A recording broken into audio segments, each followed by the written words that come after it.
We continue Plato's First Alcibiades. Socrates says, "Let us now proceed further, and tell me what name you give to that which is best in making war, and what name to that which is best in making peace, just as in the former cases, the best in one of them you called more musical, and in the other the more gymnastical. Try now in these cases likewise to name that which is best." Alcibiades: "I find myself quite unable to tell what it is." Socrates: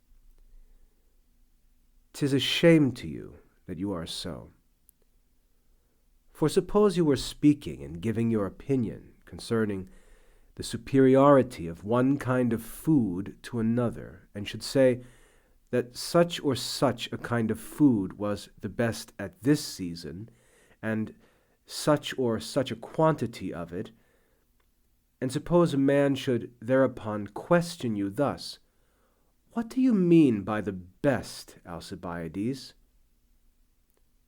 On these subjects you would be able to give him an answer, and to tell him that by the best you meant the most wholesome.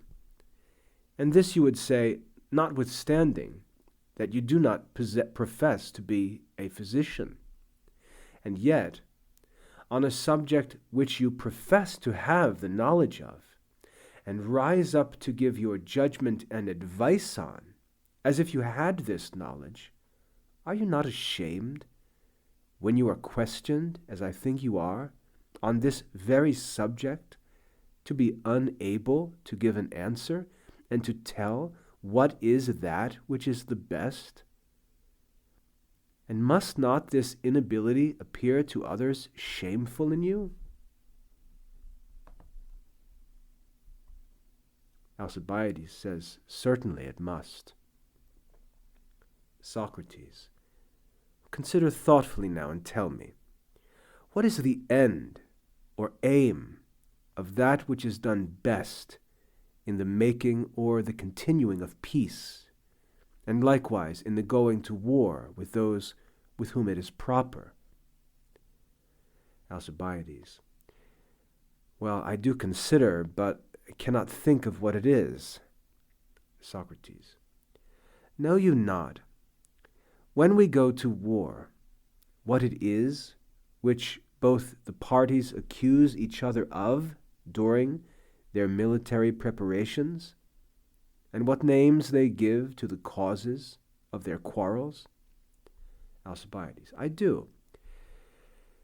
They accuse each other of deceiving, or of offering violence, or of taking away some of their possessions." Socrates: "But observe, how do they say they have been thus treated? Try to tell me what difference there is in the manner of this treatment they give to each other." Alcibiades: "Do you mean whether they thus treat each other justly or unjustly?" Socrates: "This is the very difference I mean." Alcibiades: "These different manners of ill treatment differ totally and entirely." Socrates: "Well then, with whom would you counsel the Athenians to engage in war?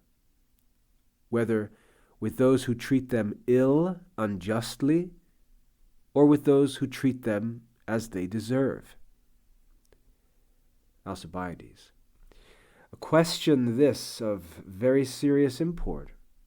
For if any man should entertain a thought of the propriety of going to war with such as act uprightly, he would not dare to own it."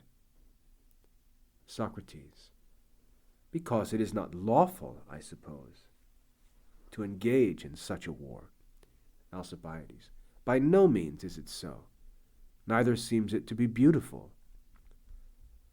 Socrates: "With a view, therefore, to these things, and to what is just, you will make your speeches to the people.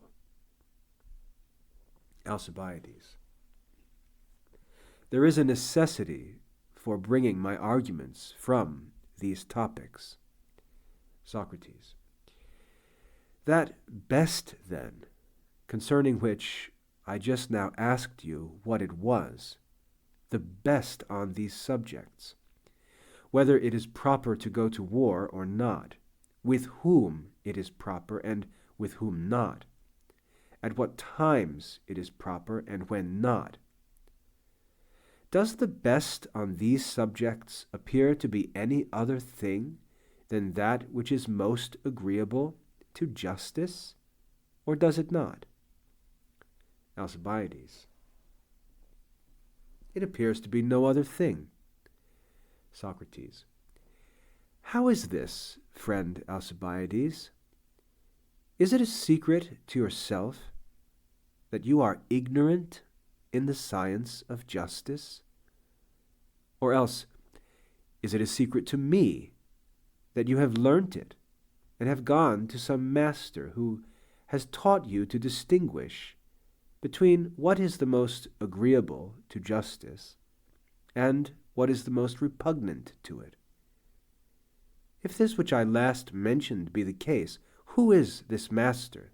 Tell me, that I too may go and learn of him through your recommendation. Alcibiades. You banter, Socrates. Socrates. Not so. By the guardian god of friendship to both of us, you and me, whose deity I would least of all invoke for witness to a falsehood. If then you have any master who teaches you that science, let me know who he is. Alcibiades. And what if I have not? Do you think that I could by no other means have attained the knowledge of what is just and what is unjust? Socrates. I think that you would, if you had discovered it by yourself. Alcibiades. Are you then of opinion that I could not have discovered it by myself? Socrates. I am entirely of opinion that you might, if ever you had sought for it. Alcibiades. Do you presume then that I have never sought for it? Socrates. I should presume that you had, if ever you had thought yourself ignorant of it. Alcibiades. Was there not then a time when I so thought? Socrates. Well said. Can you tell me then, at what time you did not imagine yourself to know what things are just and what are unjust? For come, let me ask you, was it last year when you inquired into these subjects and did not imagine yourself already knowing in them? Or did you at that time think that you had such knowledge? Answer truly now, that our argument may come to some conclusion. Alcibiades. Well then, I did, at that time, presume myself to be knowing in those subjects. Socrates. And in all the third year back from this present year, in all the fourth too, and the fifth, did you not presume of yourself the same? Alcibiades. I did. Socrates. And earlier than the time I mentioned last, you were but a boy. Alcibiades. True. Socrates. And in your days of boyhood, I am well assured that you thought yourself knowing in these subjects. Alcibiades. How are you so sure of that? Socrates. Often in the schools, when you were a boy, and in other places too, whenever you were playing at dice or a party in any other play, I have heard you talking about what things were just or unjust. Not as if you had any doubts on those subjects, but very strenuously and boldly pronouncing that such or such a one of your playmates was a wicked boy, and a rogue, and was guilty of a piece of injustice. Is not all this true? Alcibiades. Well, but what else was I to do when any of them injured me? Socrates. Right. But if you had happened to be ignorant of this very point, whether you were injured or not, would you say, what in such a case was I to do? Alcibiades. But by Jove, I was not ignorant of that point, for I clearly saw that I was injured. Socrates. You thought yourself, it seems, therefore, when you were a boy, knowing in the science of what is just and what is unjust. Alcibiades.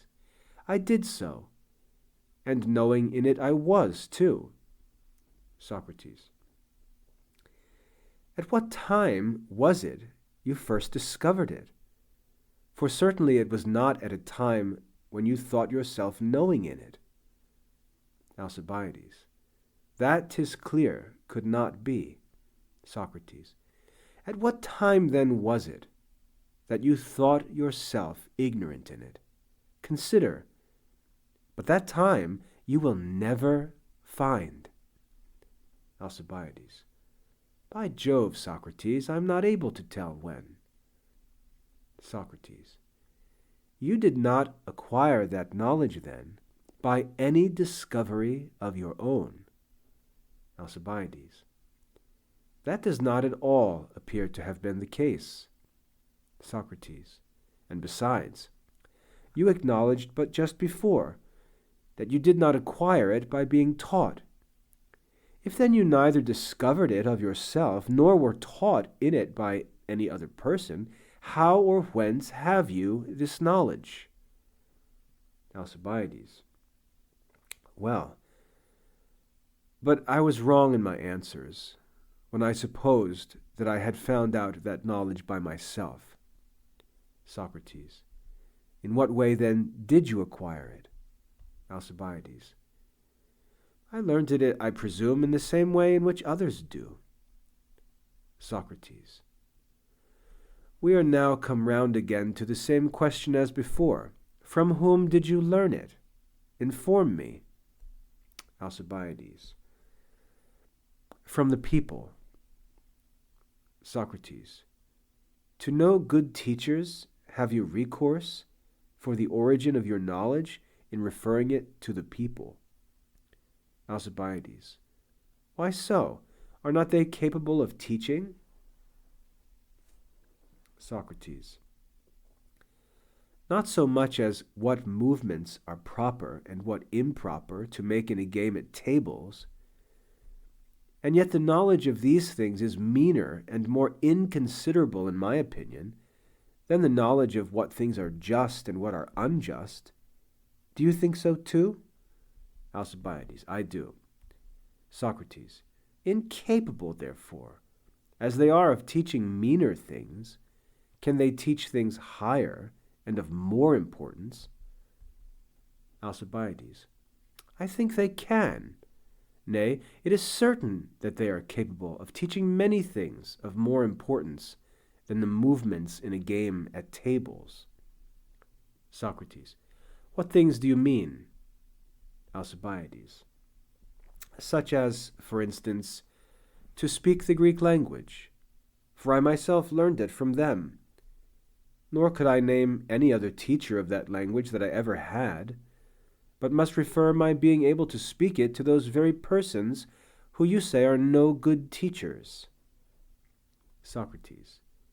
Well, my noble sir, in this matter indeed the people are good teachers, and as such may justly be recommended.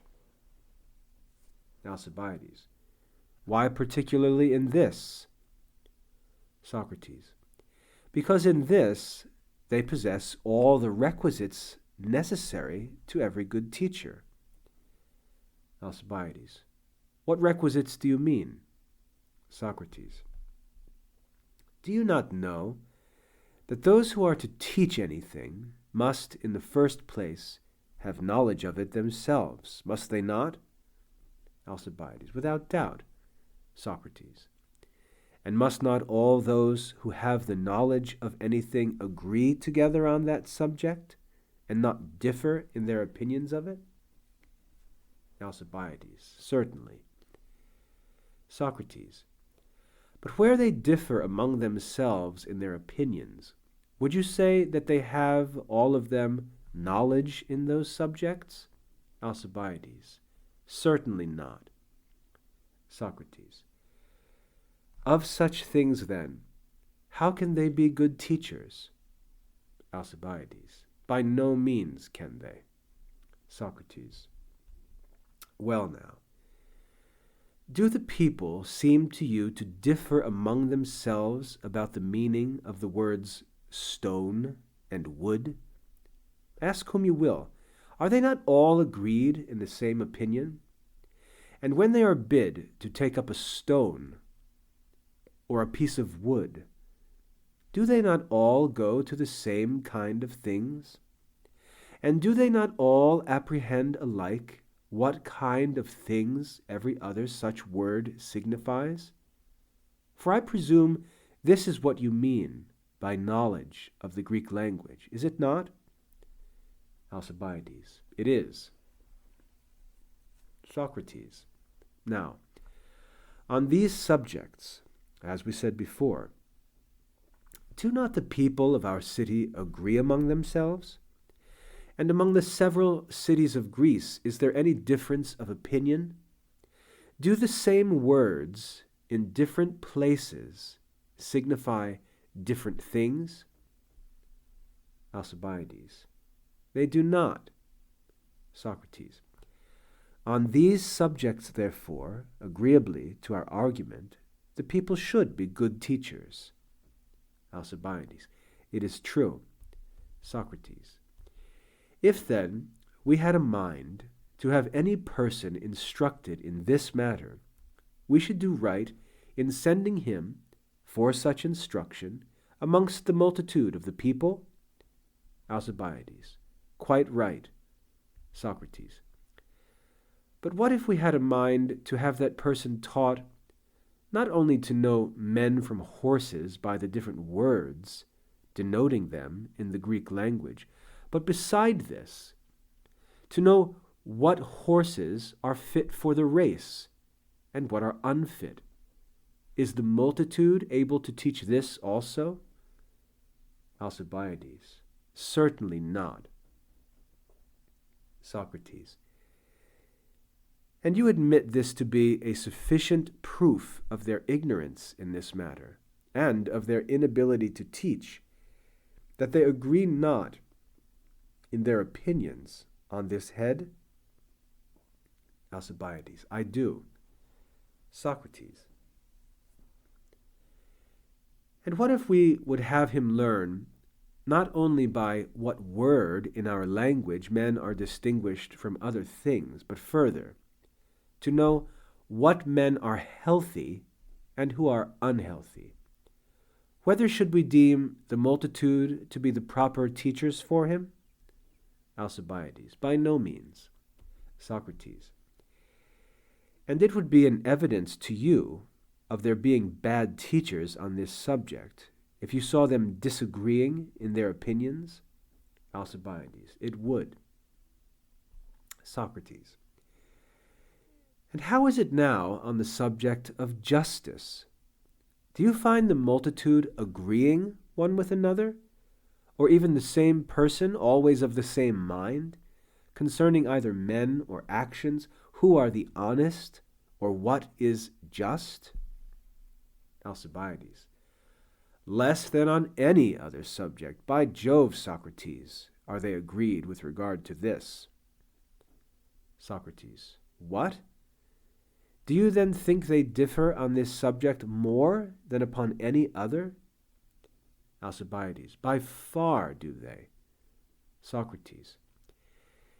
You have never, I suppose, seen or heard men in any age who contended for their several opinions concerning the wholesome and the unwholesome in food, with so much zeal as to fight and kill one another on that account? Alcibiades. Never. Socrates. But concerning just and unjust in actions, that their disputes have carried them to such extremities, I am sure, if you have not seen, you have at least heard from many reports, and particularly from those of Homer, for you have heard both the Odyssey and the Iliad read to you. Alcibiades. Thoroughly well, Socrates, am I versed in both. Socrates. And is not the subject of both these poems the diversity of opinions with regard to what is just and what is unjust? Alcibiades. It is. Socrates. And did not this diversity of opinions produce fighting and slaughter between the Greeks and Trojans, and between Ulysses and the wooers of Penelope? Alcibiades. True. Socrates. And I believe that the deaths of those Athenians, Lacedaemonians, and Boeotians who perished at Tanagra, and of those who afterwards died at Coronea, amongst whom was Clinias your father, were not owing to differences of any other subject than this, what was just and what unjust. Alcibiades. You are in the right. Socrates. Shall we say, then, that these people had knowledge in that subject on which they differed with so much vehemence, as in support of their different opinions, to suffer from each other the utmost effects of hatred? Alcibiades. It appears they had not. Socrates. Do you not then refer to such a sort of teachers as you yourself acknowledge to be ignorant? Alcibiades. I do, it seems. Socrates. How therefore is it probable that you should have the knowledge to discern what is just from what is unjust, when your account of them is so vague, and when you appear neither to have been taught that knowledge by any other person, nor to have found it out yourself? Alcibiades. According to what you say, 'tis not probable. Socrates. Are you sensible that what you said last was not said fairly, Alcibiades? Alcibiades. What was unfair? Socrates. Your assertion that I said those things of you which were said. Alcibiades. What? Did not you say that I had not the knowledge to discern what was just from what was unjust? Socrates. Not I, indeed. Alcibiades. Who was it then that said so? Was it I myself? Socrates. It was. Alcibiades. Make that appear. Socrates. You will see it in this way. If I ask you concerning 1 and 2, which is the greater number, you will say that 2 is. I shall. Socrates. How much greater is it? Alcibiades. Greater by 1. Socrates. Now, whether of us is it who says that 2 is a greater number, or more than 1 by 1? Alcibiades. It is I myself. Socrates. Did not I ask the question, and did not you give an answer to it? Alcibiades. True, it was so. Socrates. On this subject, then, who appears to have made any assertion? Do I, who only asked the question, or do you, who gave the answer? Alcibiades says, I. Socrates. And if I ask you how many letters compose the name of Socrates, and you tell me, which of us is it who declares how many? It is I, says Alcibiades. Socrates. In a word, whenever any question is asked and an answer to it is given, say, who is it that makes an assertion, the party that asks the question or the party that gives the answer? Alcibiades. The party that gives the answer, in my opinion, Socrates. Socrates. Through the whole of our past discourse, was not I the party that asked the questions? Alcibiades. You were. Socrates. And were not you the party that gave the answers? Alcibiades says, I was. Socrates. Well then, whether of us two made the assertions? Alcibiades. From what I have admitted, Socrates, I myself appear to have been that person. Socrates. In those assertions, was it not said that Alcibiades, the fine son of Clinias, had not the knowledge to discern what was just and what was unjust, but imagined that he had, and that he was about going into the assembly to give the Athenians his counsel and advice upon subjects which he knew nothing of? Is not this true? Alcibiades. It appears so to be. Socrates. That which Euripides says may therefore well be applied to the condition you are now in, Alcibiades. You are in danger of being found to have heard all this which has been said of you from yourself, and not from me. For not I, but you, were the asserter of it, and you lay the blame of it on me without reason. Alcibiades responds, Indeed, Socrates, you are right. And here will end the second part of our reading of Plato's First Alcibiades.